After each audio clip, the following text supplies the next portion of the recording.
தம்பி தானே? ஹாய் மக்களே, வாழ்க வளமுடன். நான் யாருன்னு கண்டுபிடிச்சிருப்பீங்க என்னோட யூடியூப்ல இருந்து. நான் நாதஸ்வரத்தில் நடித்தேன் நீலாவதி. ரொம்ப வருஷம் நிறைய பண்ணியிருக்கேங்க. நான் சென்னையிலே வந்து பண்ணியிருக்கேன். ஆனால் டப்பிங் பேசுனதில்லை. நாதஸ்வரத்தில் மட்டும்தான் நான் பேசியிருக்கேன். இன்னைக்கு நாதஸ்வரத்தில் வந்து என்னுடைய டயலாக் கம்மியாக இருக்குன்னு சொன்னேன், ரீடேக் பண்ணுறாங்க. அதுக்காக இன்னைக்கு வந்து திருச்சி மாவட்டம் காவேரி கலை தொடர்பு மையம், அந்த காவேரி கலை தொடர்பு மையம் அப்படிங்கிறது இங்கே இருக்குது.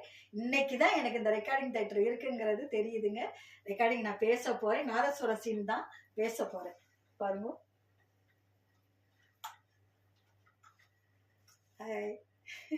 இனிமேல் அவங்கள பத்தி ஏதாவது ரெடியா இருங்க.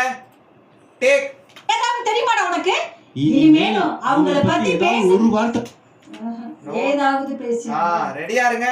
இருமாடா உனக்கு? இனிமேல் ரெடியா இருங்க. கேட்டுக்கிறேன். இனிமேல் அவங்கள பத்தி ஏதாவது ஒரு வார்த்தை பேசுன. இனிமேலும் அவங்கள பத்தி ஏதாவது ஒரு வார்த்தை பேசுன. ஏதாவது ஒரு வார்த்தை பேசுன. டேக். ஏதாவது தெரியுமாடா உனக்கு? இனிமேல் அவங்கள பத்தி ஏதாவது ஒரு வார்த்தை பேசுன.